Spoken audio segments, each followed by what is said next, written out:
Okay, welcome everybody. It seems that the participants have left the waiting room and are in the full conference. So welcome to this edition of the Future of Europe lecture series of the Hertie School in collaboration with the Civica Network, the European University of Social Sciences.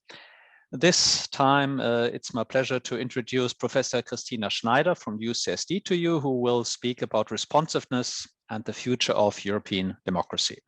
The idea of this Future of Europe lecture series is not to design the grandiose futures of the European Union, but rather to have a scientifically informed view and discussion about major issues that the EU is dealing with. And one of them is clearly responsiveness, this idea that how can the EU institutions be responsive to what citizens actually want. What we know is that this is really complex, and what we know is that people have really very different ideas about this, and I think there are a few people who are better placed to do this, to answer this question or to speak to this question than Christina Schneider.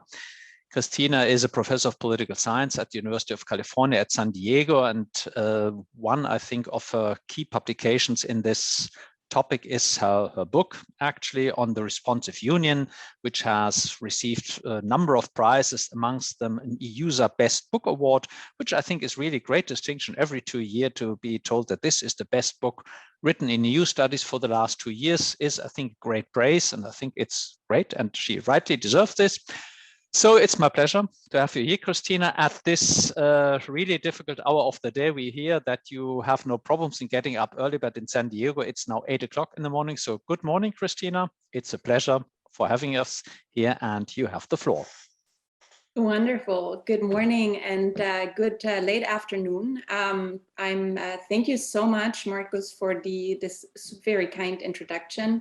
I'm super honored to be invited and to be here to talk about these issues, and hopefully to have time to discuss with you some of these, because as Marcus said very correctly, these are very complex issues, and I think people have very different views on these, and so I just want to share some of my thoughts. And what I plan to do here is to talk a little bit about what I've tried to do in the larger project, which one of the big centerpieces is my book on the responsive union, but I have other papers on this as well. But then I really want to have more of a discussion of what that means for the future of democratic representation in the European Union or European democracy, and hope that we can have a discussion about that.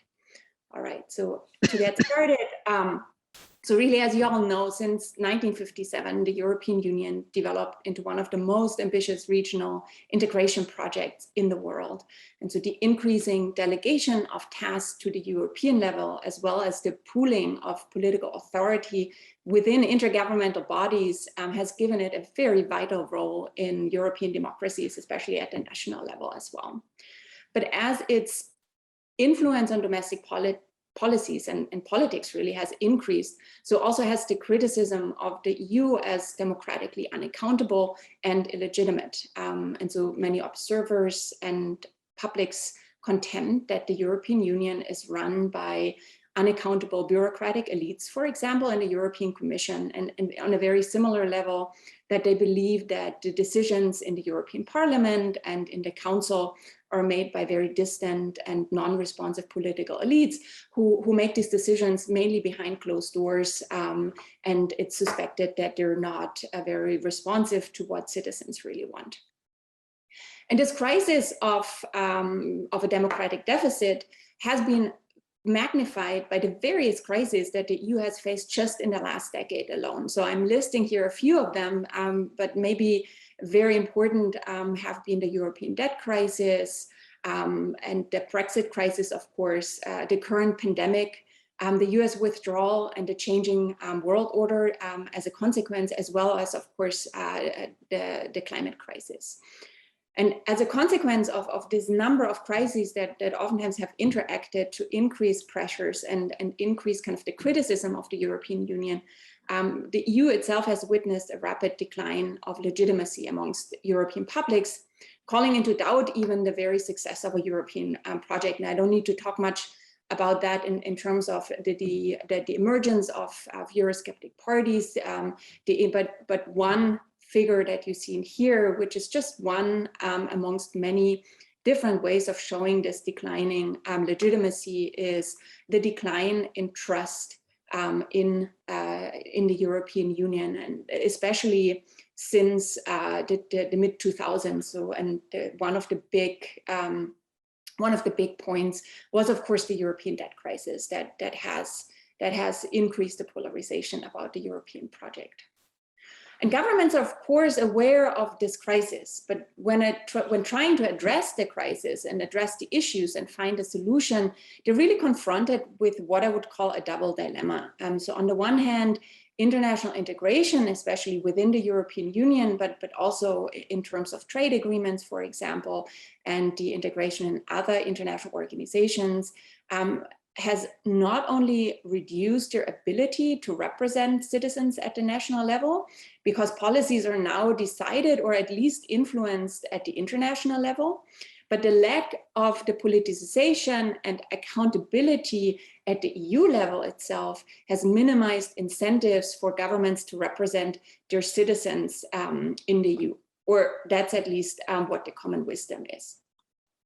So what I do in my book project, I'm departing from the increasing evidence that we see of a politicization of the European Union at the national level. And I will not talk about the individual work, but there's a lot of work being done by people that shows that there is a politicization of European politics, that voters increasingly take issues on European Union, European integration and policies that are decided at the European level into account when they vote for parties at the domestic level. This in turn has led parties to take up European issues. And so at least since the late 1980s and the early 1990s, but especially since the European debt crisis, we see that there is an increased sense that the European Union matters for domestic politics and also especially domestic electoral politics. So these findings on the politicization of the European Union are an important foundation for the argument that I develop in my book, The Responsive Union. And in the book, I argue that governments who want to stay in power at the national level are increasingly confronted with the politicization in European affairs in the domestic political arena.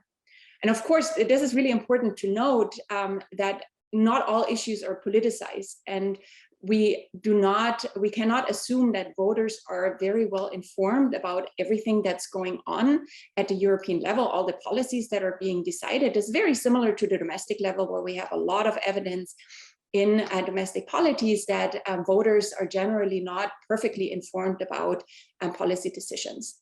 But we can safely assume that over time, the uncertainty over politicization has increased. So that is the uncertainty about which issues become electorally relevant at the national level provides governments with a basic incentive to be responsive.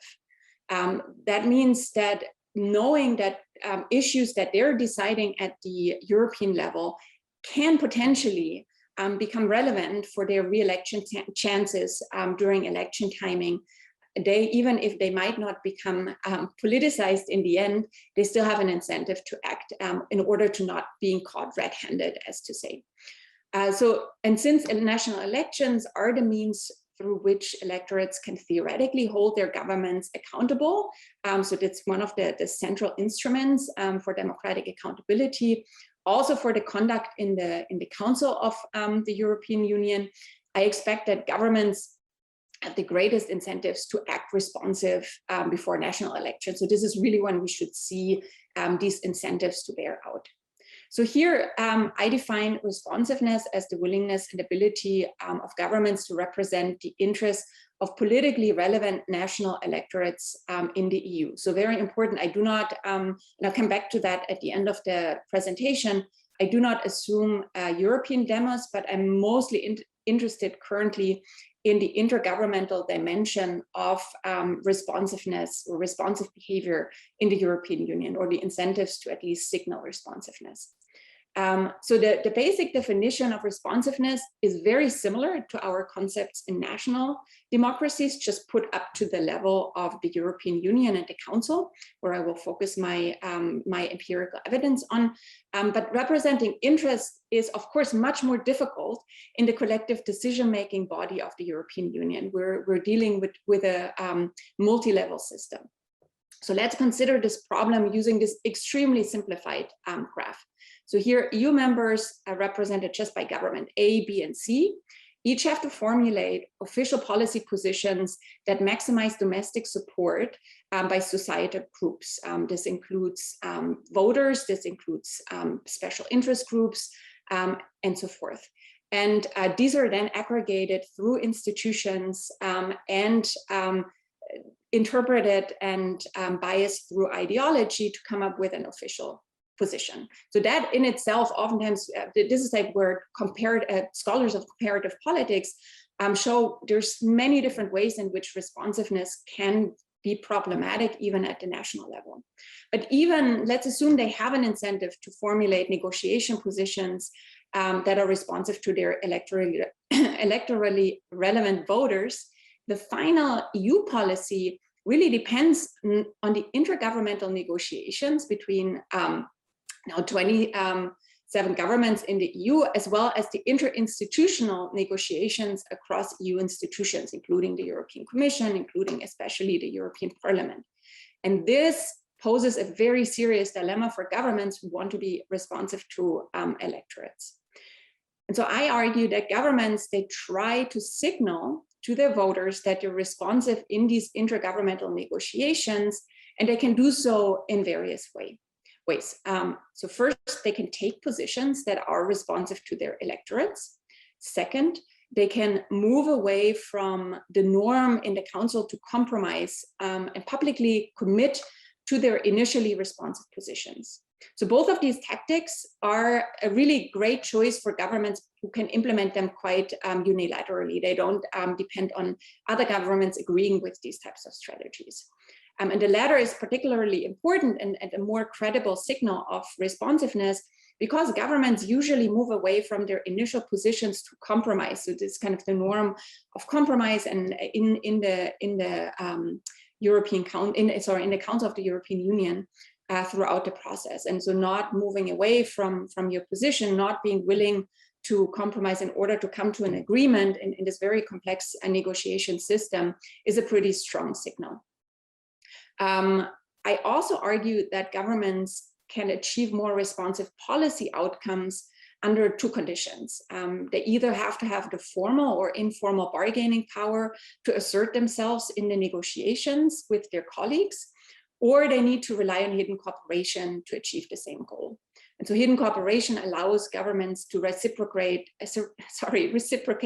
when elections are close. A mechanism that I will not elaborate here, but I'm happy to talk about that in the Q&A.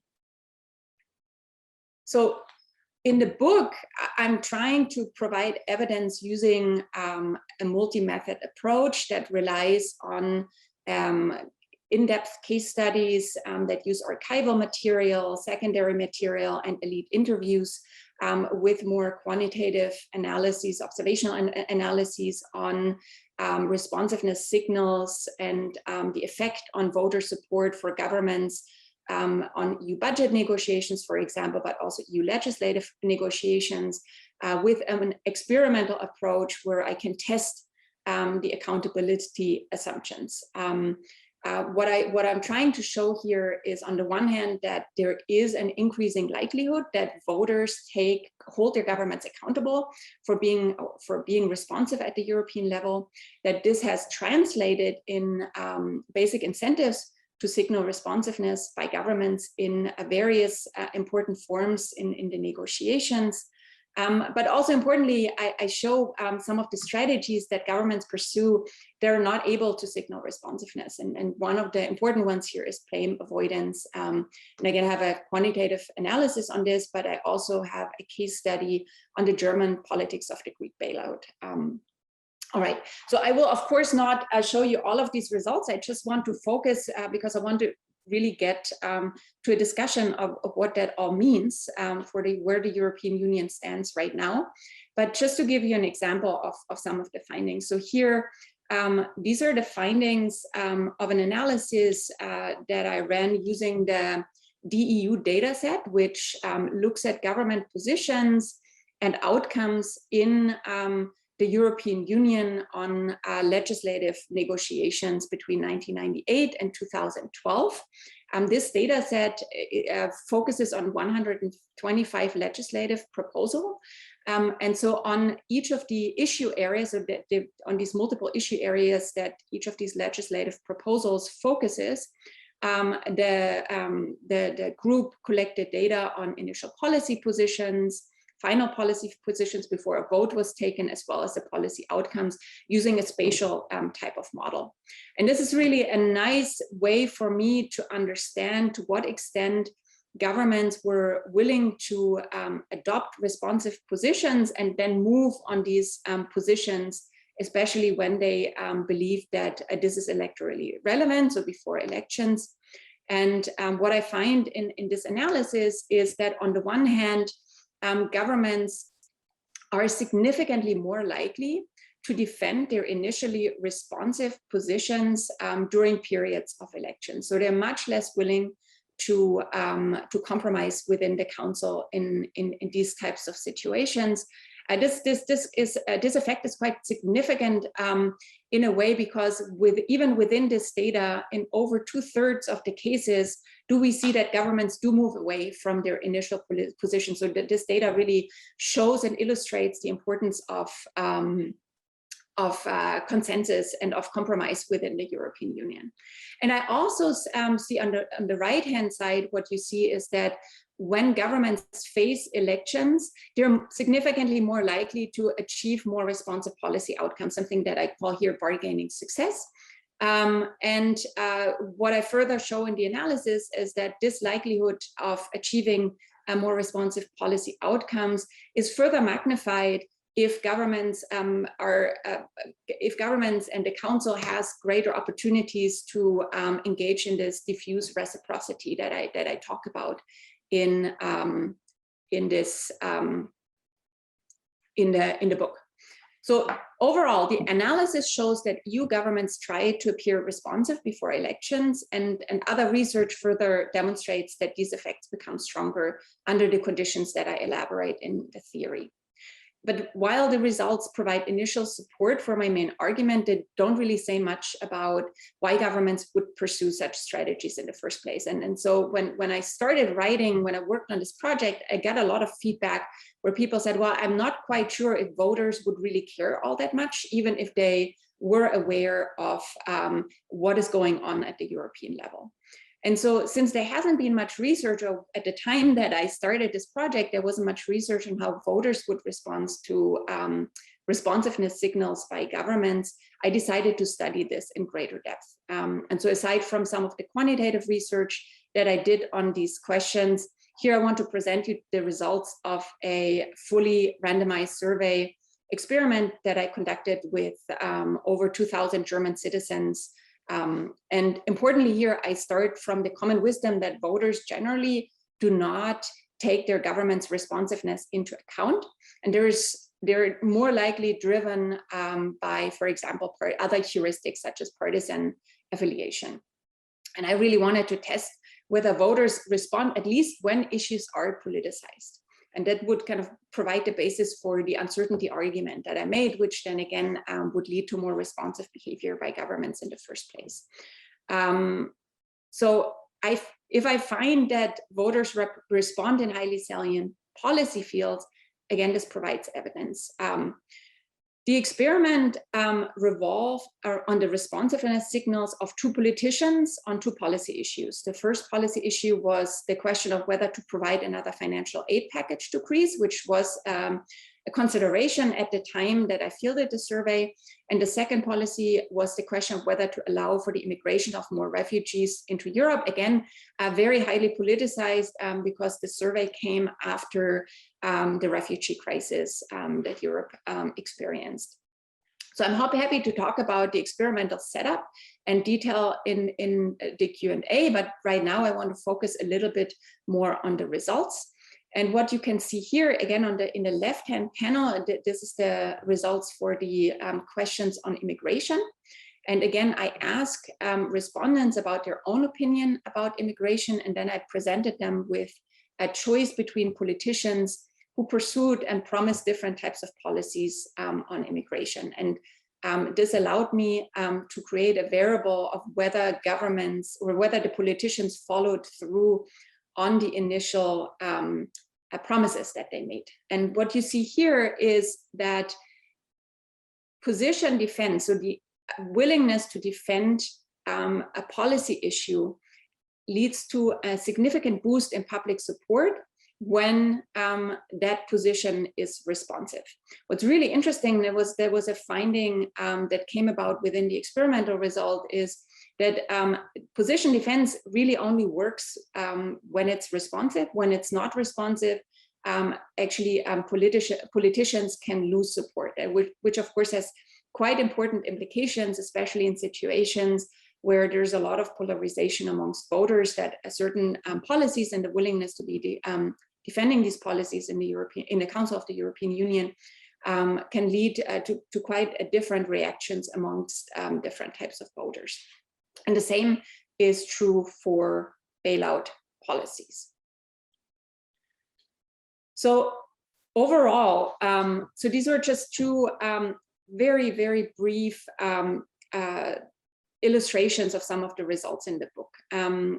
But overall, my work provides an analysis of democratic representation in the EU, with a particular focus on the understudied but very important intergovernmental dimension. And I argue and I demonstrate using these multi-method approaches that governments signal responsiveness in EU negotiations, particularly when they believe that responsiveness might matter for the political survival at the national level.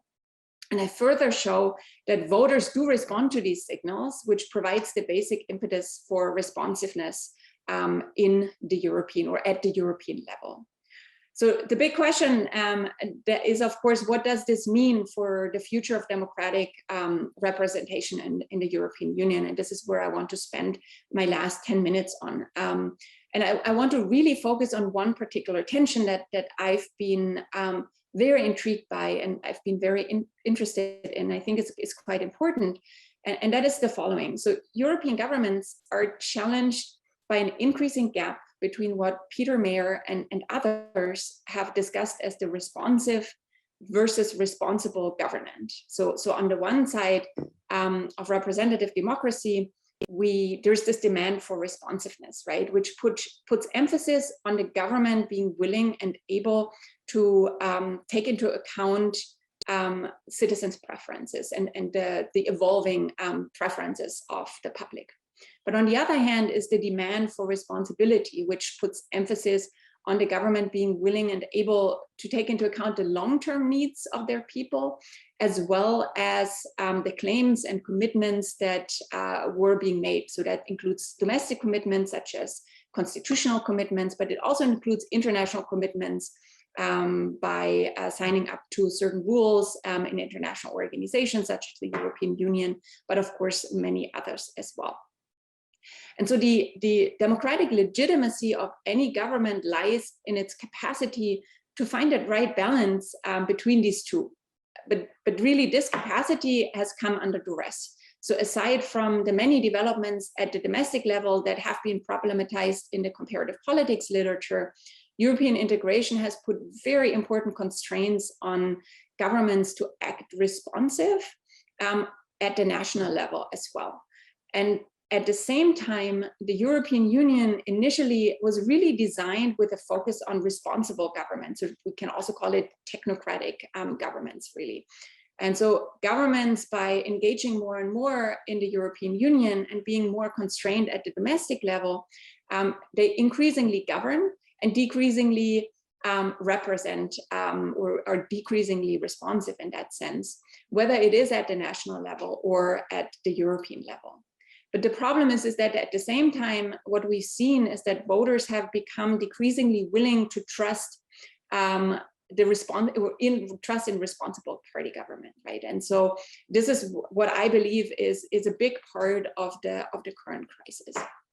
And in that respect, the findings that I present here are on the one hand are encouraging because they show that European governance is not only focused on responsibility, but also increasingly, at least at the intergovernmental level, tries to embrace responsiveness. And there's some work now on other institutions at the European level. So Christian Rau, for example, works on the European Commission that shows that this is happening in other institutions as well. So this is a very important first step in terms of finding this balance between these two, but really only a first step as governments, again, have to kind of continuously work across these two issues that are really pulling apart. And this is extremely challenging in the multi-level system of the European Union. And so in order to address the crisis, many solutions have been proposed, right? So currently the big demand is on increasing responsiveness, and this ultimately has implications not only for democratic representation in a multi-level system, but also for the support of European integration, as I discussed at the very beginning of this talk. And I think my findings can help discuss the feasibility of at least the implications of different types of solutions. So what I want to do is just focus on 3 of the commonly proposed solutions. The first one is, in order to increase the democratic legitimacy of the European Union, is to increase the politicization even more and more rapidly, and to foster a deliberation about European policies, about the European polity. One very vividly discussed question has been the so-called Spitzenkandidatenprozess. And deliberation, in my view, is very central to democratic legitimacy and will be very important to increase, but in my view, only viable as a long-term strategy. Without a European demos, which we currently do not have, in my view, and according to the findings of my book, a rapid politicization is quite problematic because it pushes European governments toward a responsiveness angle while neglecting the possible costs of removing the ability to compromise, which is the basis for their ability to be responsive. So this is a strategy that will be critical in the long term, but can have significant backlashes for even the ability of governments to be responsiveness in the short term. A second proposal has been to say, well, in order to address democratic legitimacy, we could allow governments to choose a level of integration within the European Union that is responsive to what citizens really want.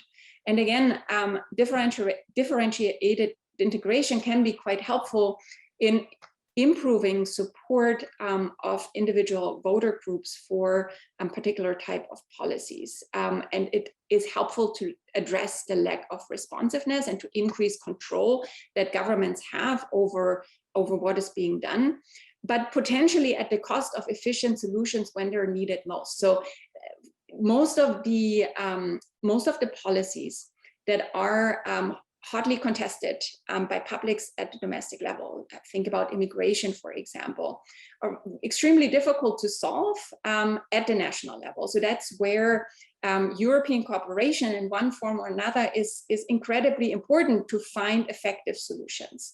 And so again, I've been participating in interesting debates where some would say, okay, because of the level of Euroscepticism, we should allow for differentiated integration in these types of policy areas, whereas others say, well, if we had delegated more authority to the European level, the European refugee crisis wouldn't have ended as badly, and they would have been more able to find effective solutions. And this brings me to the third one, which is transparency, which is closely connected to the politicization and deliberation solution. But I want to talk about different types of transparency here, because I think that's what will be critical in order to improve democratic legitimacy amongst publics in the European Union. So even today, in my research, I find that many governments like to claim credit for themselves for outcomes that were negotiated collectively, either in the intergovernmental negotiation process that were maybe decided within the supranational decision-making bodies. And they do like to cast blame for policies that are disliked by the citizens. So the European Union is still oftentimes used as a convenient scapegoat for governments that do not want to take responsibility for some of the policy outcomes.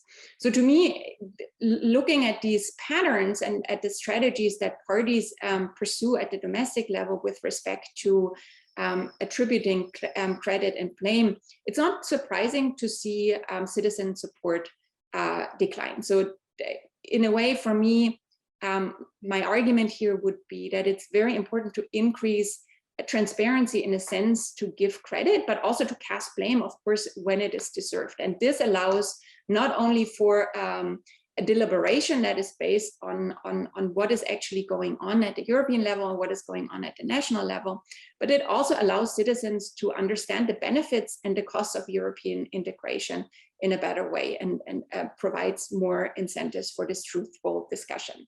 And of course, this has been tragically demonstrated with Brexit, where the unfolding of events has led to an increased support for the European Union in the EU.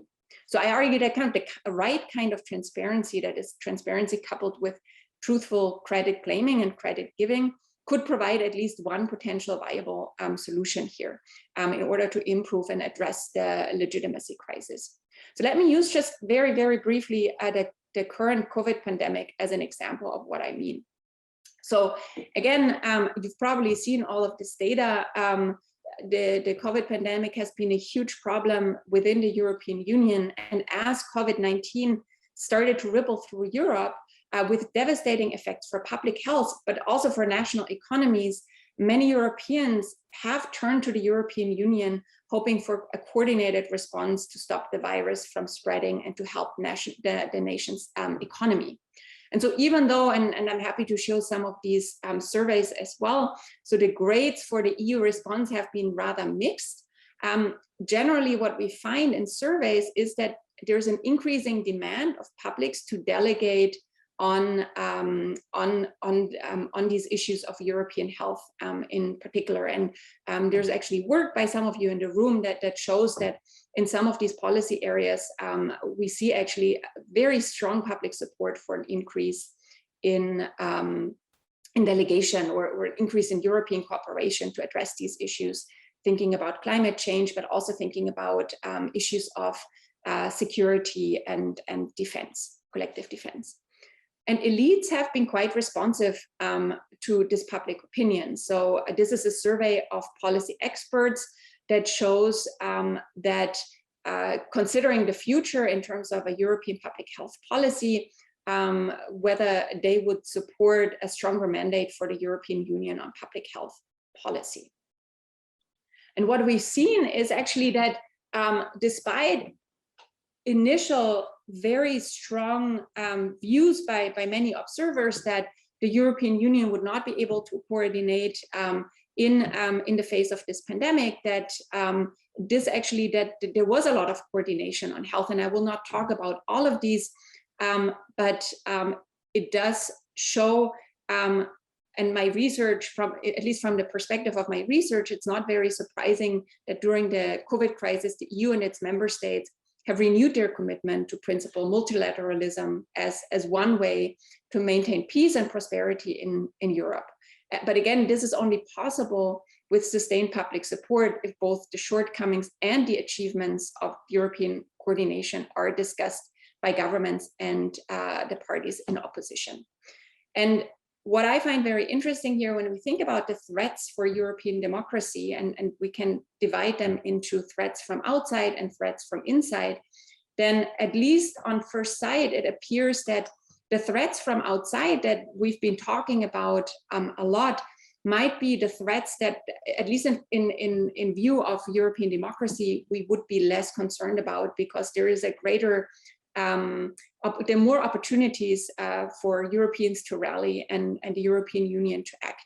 What we need to be more concerned about are the threats from inside, at least from the perspective of my work. And we can indeed observe that that some of these developments, such as the increasing Euroscepticisms, the backlash to globalization, and democratic backsliding within the European government and the Council of the European Union, have already had very significant effects on the ability of governments to compromise in the European Union. And this increasing conflict of opinions, some of which even puts into question the very idea of the European project itself, tears at the very fabric of the EU. And so this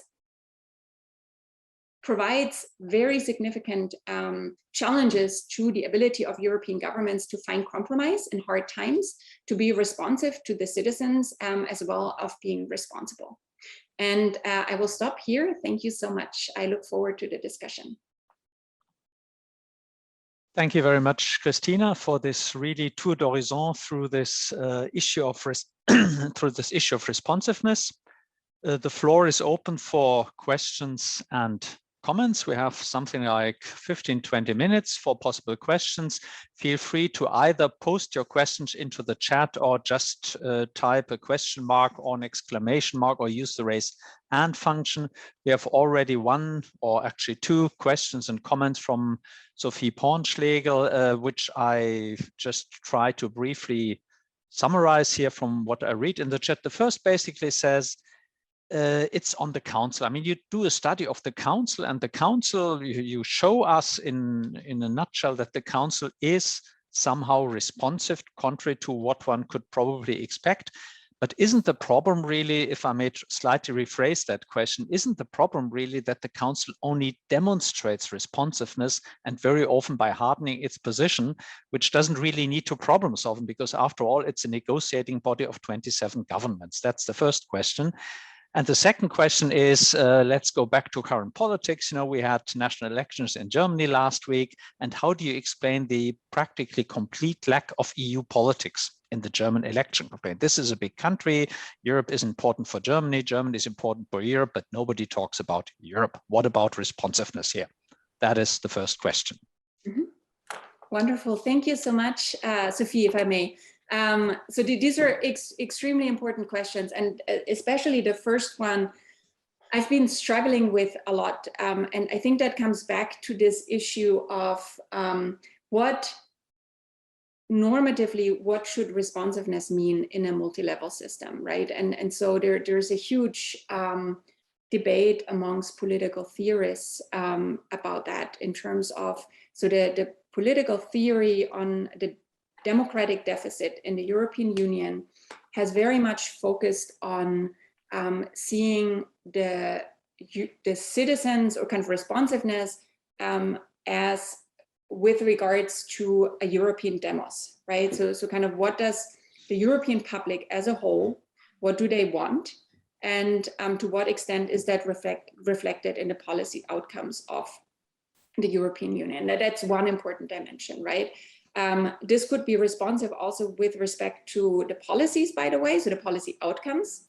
This could be, but this could also be increasingly, that's debated with respect to, you know, is European integration going too far? And so it's kind of the questions about the polity, right? So it's policy and responsiveness to that. The other dimension, the one that I focus more on, is to argue that at least there is no empirical evidence right now that there is a European demos. And empirically, there is kind of the need to be responsive could be to the European public, but for many governments, it really still is the national public, right? And so the ability of governments in the council to be responsive to their citizens at the national level in itself then has crucial implications, in my view, for how they see the European Union and to what extent that is legitimate. So now you exactly pinpointed to another important trade-off where absolutely especially by using these commitments to responsive policies and the unwillingness to sometimes compromise, we jeopardize or governments jeopardize potentially outcomes that would be responsive to a European public or publics in other countries, in order to satisfy responsiveness at the national level. That's a huge trade-off. What I found interesting in my analysis and my findings and talking to elites at that level is the sense that if at all possible, compromise is being sought. So again, like in these cases, in more than 2/3 of the cases, governments are willing to move away from their initial positions in order to come at policy outcomes that are responsive more to a European public. So this kind of what I talk about, the defending the national policy is actually not as prevalent. And in that case, what I found interesting with this debate about increasing the transparency of what governments do in the council, which I think is quite important, right, from a normative democratic position, is quite problematic with respect to their actual ability to arrive at these compromises, because it gives huge incentives for governments to posture in front of their citizens, right? So I find this incredibly fascinating and difficult, and sometimes outright depressing, because it is very difficult for these governments to navigate all of these various trade-offs within that multi-level system of the European Union. The complete lack of European politics in the German election. Yes, I was, you probably can tell me more about that, but I was quite surprised. I followed that. I was actually in Germany right before the elections, and I was quite surprised to see that there was even, so at least usually we have more of a discussion on the value of the European project, and we didn't see that as much. I think that issues that were much more politicized in that sense was really the pandemic. I really want to note, and this is, I think, what I said at the end is exactly what we need more. We don't only need a deliberation of the EU as a polity and its worth, whether we should have European integration or not, but really about the policies that are being decided at the European level. And here, these are policies that were discussed in the European elections, that where the European Union and cooperation within the European Union has actually a quite big influence. But as I said earlier, governments are oftentimes not very willing to talk about the input and the relevance of the European Union in coming about some of these policy solutions. And I think this needs to increase. I think that's where we really need more transparency. Okay, thank you very much. Are there any further questions from the audience? Please feel free to post them in the chat, or you can also just switch on your microphone and speak if you wish.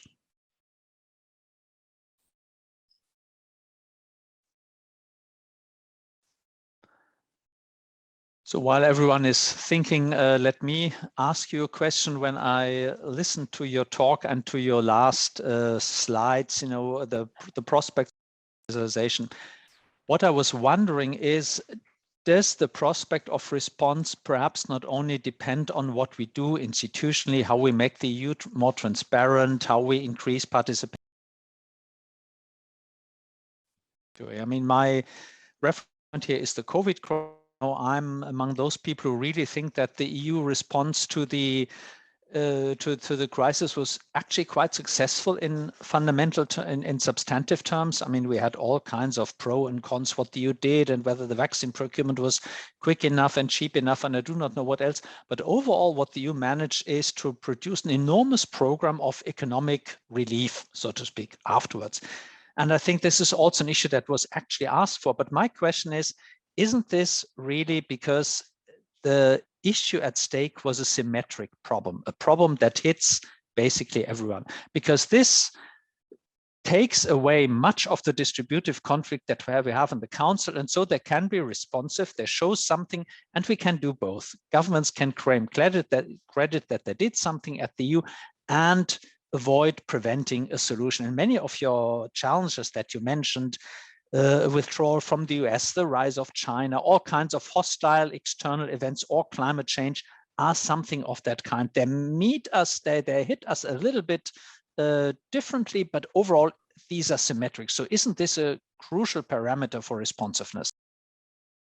Yes, I do believe that the less distributional conflict you have within the council, the more able governments are to be both to kind of navigate that trade-off that I just talked about with respect to Sophie's question. So to navigate that trade-off of arriving at efficient policy and effective policy solution at the European level that are at the same time responsive to what citizens would expect from their governments at the national level. And so this is exactly, I think we're arrived at in terms of when you think about a lot of these threats from outside, then these are the ones that might vary so some of them you might see more of a conflict in interest, and this is where you would still see a lot of negotiations and a lot of distributive conflict within the council. But again, the important thing is that these governments agree that they do want to provide a solution. They agree that they do want to use the European Union as a medium to further the ability to address these types of policy issues more effectively. And they agree on kind of or they're based on the same types of democratic processes at the national level. And so the reason why I say that the threats from within are particularly problematic is that even though right now we don't have many Eurosceptic or fringe parties as part of government coalitions. In the cases where we do see that, and in the cases of countries such as Hungary and Poland, where you see democratic backsliding to begin with, their negotiation behavior has been dramatically different, which has made it very difficult for the council to arrive at policy solutions on issues where there is at least some distributive conflict. And so my prediction would be that if these effects keep on kind of pulling governments apart and making the ability to compromise within the European Union more difficult, and even issues where the distributive conflict isn't that great, would we see more problems in arriving at common solutions, because some of these parties have a greater interest in using the European Union to posture kind of against a polity rather than to think about policies and substance.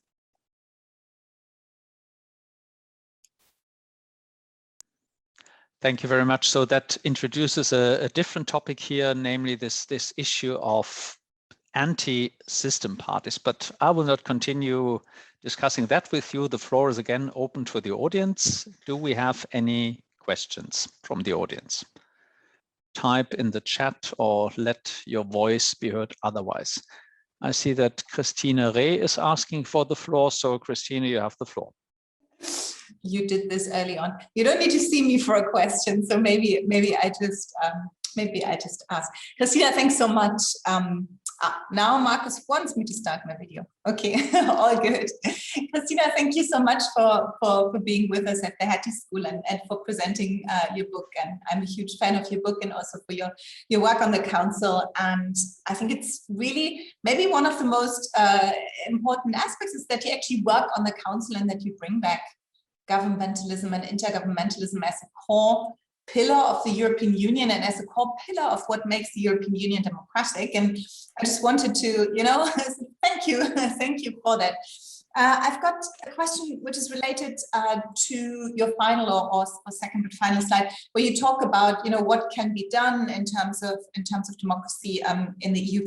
Where exactly do you see the role of the European Commission, right? So you mentioned the Spitzenkandidaten process, which would of course be a full-on politicization of the Commission, and we've seen that has in a way backfired. You argue that, you know, the Council responds to ideology, societal pressures, and signals to the electorate. But how do you exactly envisage? Also, you have those two, you know, arrows pointing in different directions. Would you argue the Council needs to be more responsive? And if we think that through a little bit, like what Marcus just argued, that might only work on certain policy areas, and the Commission continues to be, in a sense, the responsible quote-unquote institution? Or how do you envisage, in a sense, this overall institutional balance in the European Union, which I thought was originally quite well thought through and is now, you know, being challenged? So this is not directly on the book or on the talk, but I would be curious because I know a lot of people puzzle over that.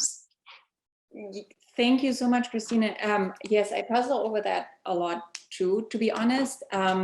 So I do understand. First of all, yes, thank you so much for your kind words.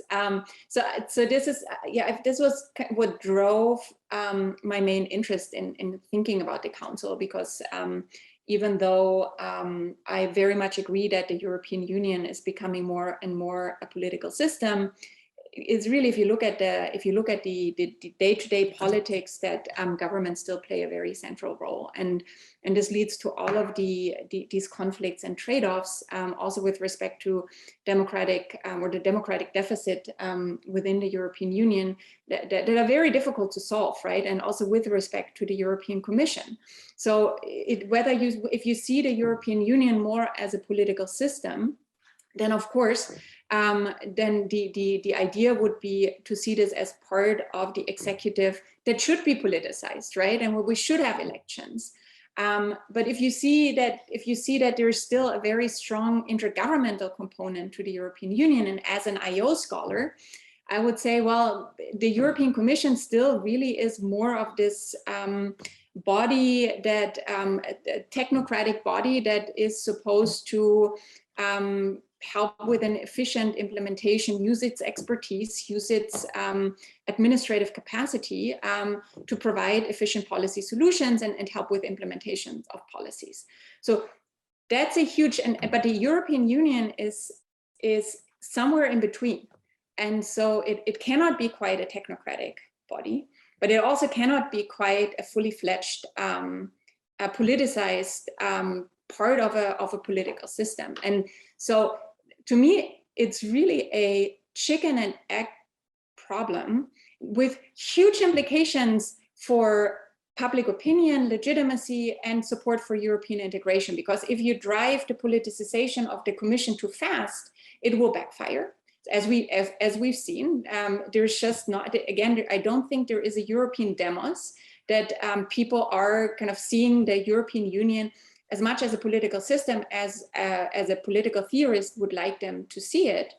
But on the other hand, if we say, okay, the European Commission should not be accountable to the publics, then this would backfire as well. And so the question is, should we try to use a top-down process where we try to politicize the European Commission and hope that the European demos will develop eventually, or should we try to develop a European demos and then this would automatically lead to politicization of the European Commission? And I have to be very honest, to me, I think it will be an iterative process, if at all.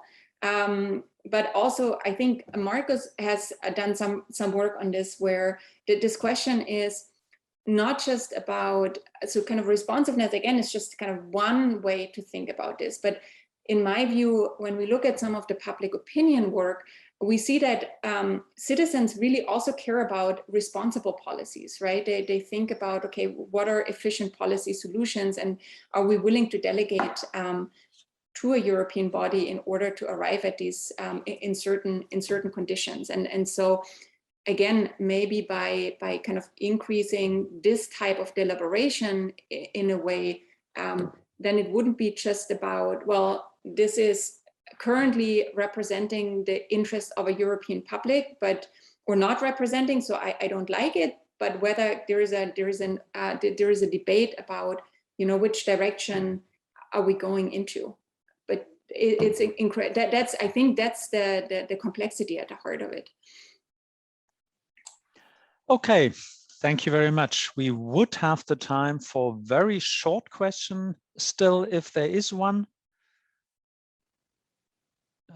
But it seems that while for Christine it's the beginning of the day, here it's the end of the day, so everybody's tired. So okay, let me thank you very much. First of all, you, Christine, for getting up early and entertaining us with great results and a great discussion. Thanks a lot.